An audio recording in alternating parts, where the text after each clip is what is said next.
மனைவியின் கோபத்தை கட்டுப்படுத்தும் மருந்து எல்லாம் உலகத்திலேயே கண்டுபிடிக்கவில்லை என்பது தொடங்கி இன்னும் உன்னோட ஆம்பள ஈகோ போகலல என பேசும் வசனம் என பல இடங்களில் அப்ளாஸ் சொல்லுகிறார் இயக்குனர் செல்லா ஐயாவு. விஷ்ணு விஷாலின் பேட்டிக்கு பிறகு சில விஜய் ரசிகர்கள் படத்துக்கு எதிரான கருத்துக்களை கூறி சோலியை முடிக்க காத்திருந்த நிலையில் தியேட்டரில் அவர்களே எழுந்து டான்ஸ் ஆடும் அளவுக்கு சூப்பரான கில்லி பாடலை வைத்து விஷ்ணு விஷால் தியேட்டர்களை கான்செர்ட்டாக மீண்டும் மாற்ற முடிவு செய்த புத்திசாலித்தனம் தெளிவாக கைகொடுத்துள்ளது. ஐஸ்வர்யா லட்சுமி முதல் பாகத்தில் ஸ்கோர் செய்த அளவுக்கு இரண்டாவது பாகத்தில் ஸ்கோர் செய்தாரா? கடைசியாக புருஷனுக்கும் பொண்டாட்டிக்கும் இடையே நடக்கும் குஸ்தியில் யார் வெற்றி பெற்றார்கள்? தொடர்ந்து 2 பெரிய தோல்விகளுக்கு பிறகு விஷ்ணு விஷாலுக்கு அவர் எதிர்பார்த்த கம்பேக் வெற்றியை இந்த கட்டா குஸ்தி 2 கொடுத்ததா இல்லையா என்பது குறித்த விமர்சனத்தை இங்கே பார்ப்போம் வாங்க. 2022ஆம் ஆண்டு வெளியான கட்டா குஸ்தி படத்தை பெருவாரியான ரசிகர்கள் பார்த்திருப்பார்கள். பின்னழகு தொடும் வரையிலான கூந்தல் இருக்கும் அடக்க ஒடுக்கமான பெண் வேண்டும் என வீரா விஷ்ணு விஷால் முதல் பாகத்தில் தேடிச் செல்ல கீர்த்தியை ஐஸ்வர்யா லட்சுமி பார்த்ததும் பிடித்து போய் திருமணம் செய்து கொள்கிறார். ஒரு கட்டத்தில் வீராவுக்கு பிரச்சனை வர தனது உண்மையான மல்யுத்த வீராங்கனை முகத்தை கோயில் சண்டையில் ஐஸ்வர்யா லட்சுமி காட்டும் இடத்தில் இருந்து படம் பிளாஸ்ட் ஆகி முதல் பாகம் வெற்றி பெற்றது. இரண்டாவது பாகத்திலும் அதே கதாபாத்திரங்கள் தொடர்கின்றன. கிளைமேக்ஸில் வாக்கு கொடுத்தது போல தனது மனைவியை மல்யுத்த போட்டிகளில் பங்கேற்க வைக்க வீட்டு வேலைகளையும் தனது மகளையும் பார்த்து கொண்டு ஹவுஸ் ஹஸ்பண்டாக வீரா மஜா பண்ணுகிறார். அடுக்குமாடி குடியிருப்புகளில் வசிக்கும் பக்கத்து வீட்டு பெண்களுக்கு உதவிகள் செய்வது, அவர்களின் கணவன்மார்கள் கோபப்படுவது என படம் கலாட்டாவாக ஆரம்பிக்கிறது. கீர்த்தியின் வளர்ச்சியை விரும்பாத கோச் வீராவை வைத்தே கேம் ஆட கீர்த்தியின் மல்யுத்த விளையாட்டு எதிர்காலமே பாதிக்கும் சூழல் உருவாக இருவரும் பிரியும் சூழல் உருவாகிறது. அப்பா மீது பாசமாக இருக்கும் மகள் அம்மாவிடம் செல்ல மறுத்து அப்பாவிடமே திரும்பி வருகிறார்.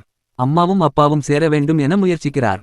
விவாகரத்து வழக்கு நீதிமன்றத்துக்கு செல்ல அங்கே இருந்து புருஷன் பொண்டாட்டிக்கு இடையே மேட்ச் வைத்து தீர்ப்பை முடிவுக்கு கொண்டு வரலாம் என கதை நகர கிளைமேக்ஸ் என்ன ஆனது என்பது தான் இந்த கட்டா குஸ்தி 2 படத்தின் கதை. இயக்குனர் செல்லா ஐயாவு கட்டா குஸ்தி படத்தைப் போலவே இந்த படத்தையும் ஜாலியாகவும் கமர்ஷியலாகவும் எடுத்துள்ளார். விஷ்ணு விஷால் ஐஸ்வர்யா லட்சுமி கெமிஸ்ட்ரி நல்லாவே ஒர்க் அவுட் ஆகியுள்ளது. அதைவிட மீனு டீச்சராக வரும் மோக்ஷாவுடன் கெமிஸ்ட்ரி கண்ணா பின்னாவென ஒர்க் அவுட் ஆகிறது. விஷ்ணு விஷால் ஐஸ்வர்யா லட்சுமி கதையை விட கருணாஸ் லிஸ்ஸி ஆண்டனி இடையே வரும் அரசியல் கதை இரண்டாவது பாகத்தில் பலரையும் ரசிக்க வைக்கிறது. ஆணாதிக்க சிந்தனைகளை உடைக்கும் அளவுக்கு இந்த படத்திலும் கருணாஸை வைத்து கச்சிதமான திரைக்கதையை உருவாக்கி டைரக்டர் ஸ்கோர் செய்து பிளாப் சொல்லுகிறார். தலைவன் தலைவி படத்தைப் போல நீதிமன்ற காட்சிகளும் விவாகரத்து தொடர்பான காட்சிகளும் கணவன் மனைவிக்கு நடுவே மூன்றாவது நபர் தலையிடக்கூடாது என்கிற விஷயங்கள் மெம்போக்காகவே கடந்து செல்கின்றன. வீரா கீர்த்தியின் மகளாக நடித்துள்ள ஜாரா பல இடங்களில் படத்தை தனது கியூட்டான நடிப்பால் தூக்கி நிறுத்துகிறார். உன்னை பிரிந்து உன் கணவனும் மகளும் சோகத்தில் இருப்பார்கள் என கஜராஜ் சொல்லிவிட்டு குடும்பத்தையே கூட்டி வரும்போது வீட்டில் மீனு டீச்சரை இடுப்பில் தூக்கி வைத்து விஷால் ஆடும் காட்சி தியேட்டர் பிளாஸ்ட் என்று சொல்லலாம். மெயின் வில்லனாக காட்டப்படும் கோச்சாக நடித்துள்ள தாரக் பொன்னப்பா பெத்தி படத்தில் பார்த்த அதே வேலையை பார்த்துள்ளார். ஆனால் வில்லன் தொடர்பான காட்சிகள் ரொம்பவே பலவீனமாக கொண்டு செல்லப்பட்டது ஏமாற்றம்தான். விஷ்ணு விஷால் ஐஸ்வர்யா லட்சுமி கருணாஸ் மற்றும் ஜாரா பாப்பா படத்திற்கு பெரும் பலமாக உள்ளனர். சில காமெடி காட்சிகள் கச்சிதமாக ஒர்க் அவுட் ஆகியுள்ளன. விஜயின் கில்லி பட பாடல் காட்சி 2 இடங்களில் வருவதும் அவை படமாக்கப்பட்ட விதமும் படத்திற்கு கண்டிப்பாக நிறைய ஆடியன்ஸை வரவழைக்கும். படத்தின் தொடக்கத்தில் இடம்பெற்ற சம்பவக்காரி 2ஆம் பாதியில் வரும் மகள் குறித்த பாடல்கள் மூலம் இசையமைப்பாளர் ஷான் ரோல்டன் சம்பவம் செய்துள்ளார். ஐஸ்வர்யா லட்சுமி குஸ்தி வீராங்கனையாக வரும் இடங்களிலும் கிளைமேக்ஸிலும் தூள் கிளப்புகிறார்.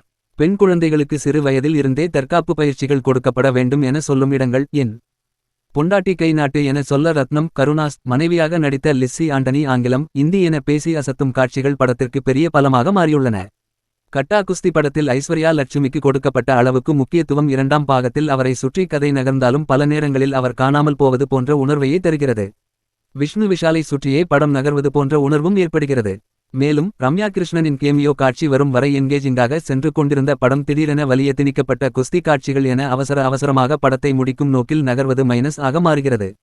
சில பல குறைகள் இருந்தாலும் மொத்தமாக பார்க்கும் போது ஒரு ஜாலியான ஃபேமிலி என்டர்டெய்னர் படத்தை விஷ்ணு விஷால் கொடுத்து வசூல் வேட்டை நடத்தப் போகிறார் என்பது மட்டும் உறுதியாக தெரிகிறது.